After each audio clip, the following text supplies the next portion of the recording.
What's up, you guys? My name is Dalton, and I'm excited to share with you just a couple tips and tricks that I learned as an SDR to where within just a few short months I was crushing my number. I was winning trips, winning all the spiffs. Got to the point where like month over month, by the second, third week of the month, I'm hitting quota and even exceeding 200, 300% of quota. And just some of the things that I've learned that I think could really help somebody getting started. So just a few things right off the bat. First of all, focus on MMAs. And so those are money-making activities. Money-making activities as an SDR looks like talking to prospects either via phone, via email, LinkedIn, texting, it's sending video messages, whatever it is. It's basically putting myself in front of prospects. And so where I think that I went wrong at the beginning, I would come to my manager midway through the month and, oh man, I have so much administrative work to do that it's hard to hit these KPIs, or my quota isn't where it's supposed to be because I've just been focused so much on making sure that my inbox is cleaned and folders are organized and Salesforce is updated and that I know the value prop and all this stuff. And it was really irrelevant when in reality, all I needed to do was get on the phone and just talk to customers. My recommendation is for somebody to just focus on those activities that are going to help them hit their quota. And so for me, even as confident as I am, a lot of times I was just nervous to get on the phone, or I didn't want to make calls. I had call reluctance. And so what I learned to do was just attack the most important things in the beginning of the day, the MMAs, whatever it is I'm focused on. So calling people, just attack it in the morning. And so whether that's 10 calls or 100 calls first thing in the morning, I'd make those dials. And because of that, I was one, eliminating procrastination. Two, I was focusing on what's actually going to help me hit my number and help me get paid as an SDR. And three, I was creating momentum in my day to where as I attack other tasks and work on other projects and prospect more throughout the day, I've already built this level of confidence. And so whenever I'm thinking about like how to most effectively bookend my days, I'm going to start the day off with something that's going to help me hit quota and something that maybe is a challenge, right? And for me, that was cold calls. And then on the back end of the day, a lot of times I would end the day with making some calls too, because that for me built confidence to be able to close the day off and say, hey, that was a productive day. That was a good day. I gave it all I had that day. I worked hard. I moved the needle.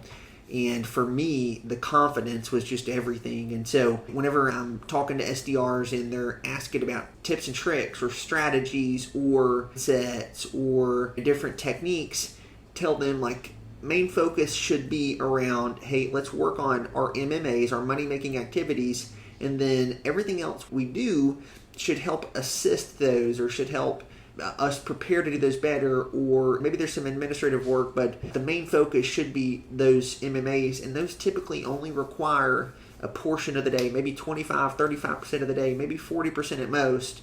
And if somebody can do that, if I can do that, then I've had an effective day. A lot of strategies and techniques out there for cold calling and for emails and for how to open up a conversation, how to book a demo. I think these are all really good things to learn. I would recommend read all the books, go to the conferences, find people that have been there and done that can help, get their understanding, learn from their mistakes, and take all this information in and then just implement what you need, and that's going to help you succeed. And so for me, that's what I did in the beginning. And I went from direct SDR, booking inbound calls, just taking leads that were given to me and converting them over to meetings. I just kept it super simple. I met a guy whenever I first started, and he was just telling me, he said, Dalton, you're just a connector. He said, your job is not to sell the product or to persuade people or to convince or to know all the ins and outs of the product. He said, your job is a connector. If they're an inbound lead, he said, pick up the phone and call them and say, hey, this is Dalton from XYZ. I saw where you had requested some information. I was just calling to set up some time with you to answer your questions. And he said, get them to commit to that demo first, and then on the back end, qualify them. He said, even if those qualification questions start to create a buyer's resistance. So the person starts to get resistant to being questioned because maybe they don't have the time, maybe they're headed to a meeting, maybe they're super busy with something, and now they're realizing like, hey, this person's asking questions. Even if they give you buyer's resistance, at that point, all I had to do was just say, hey, look, it sounds like you're super busy. Hey, look, I've got everything I need. I've got a time on the calendar. We'll talk soon. I'll send an invite, and any questions you have, we'll answer them in your conversation. And bam, meeting booked.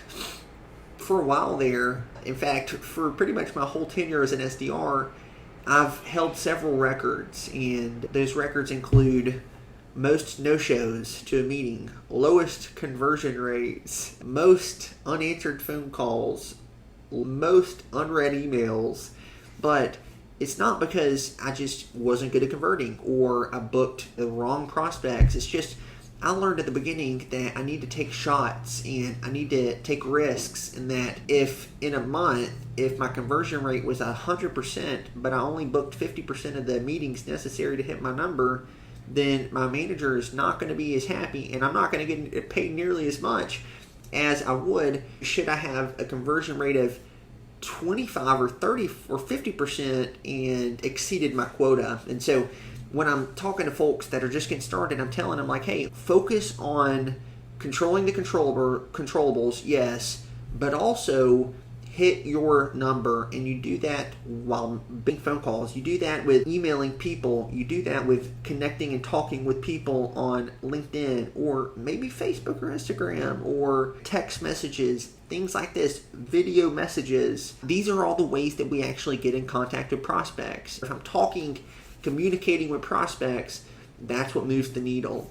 And so whenever I'm thinking about just like what makes a successful SDR or somebody getting started, I think that one, confidence is key. The way somebody earns confidence is it's not something that they can buy. Owning the right clothes or driving the right car or living in the right neighborhood, having the right salary or title or whatever, that doesn't create a real confidence. Confidence comes from within here, and the way I learned to create confidence in the beginning was just attacking the things that I knew I needed to learn early, and that helped me build confidence, which then carried on to help me create momentum, and momentum is how an SDR succeeds. Our job is typically very transactional. We're not relationship building, right? The SDR that makes 100 cold calls, how much time do they have to build a relationship?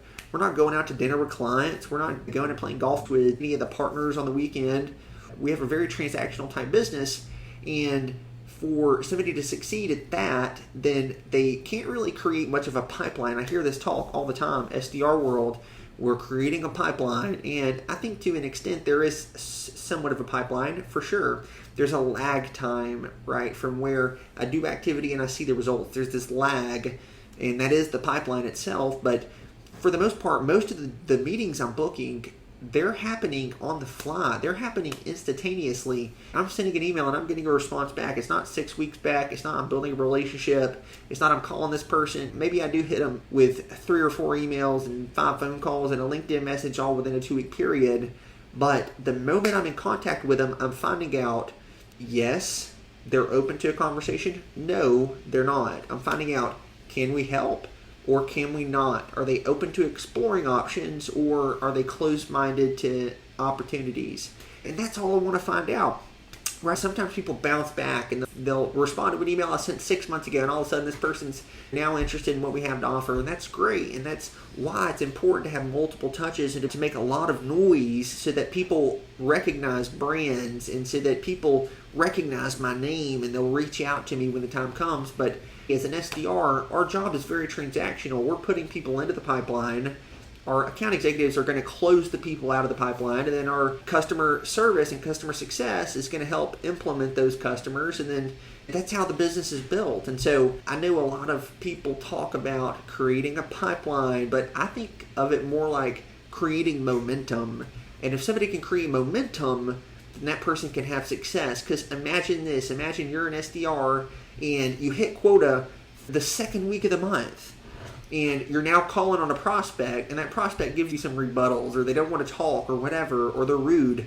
Well, how much do I really care if I've already hit my number, if I'm already exceeding my expectations, if I'm already past quota?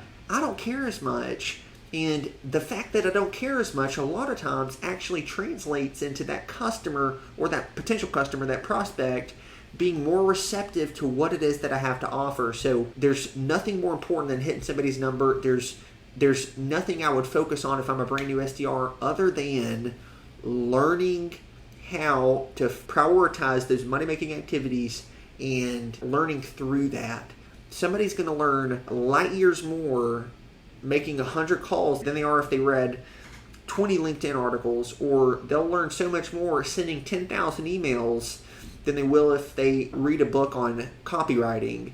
And so, but the copywriting book will help. I'm not saying don't use resources. I do. I read books, usually several a week, and that helps. But in correlation with activity, it's like a train and there's two tracks. One of the tracks is learning, one of the tracks is doing.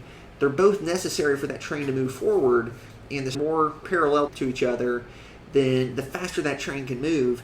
And so I recommend that stuff, but at the end of the day, I think the most important thing for somebody to focus on is just to get in the trenches, to get dirty, to prioritize the money-making activities, to work towards hitting their number, cold calling, emailing, send as many emails as you can, cold call as many people as you can, message as many people as you can on LinkedIn.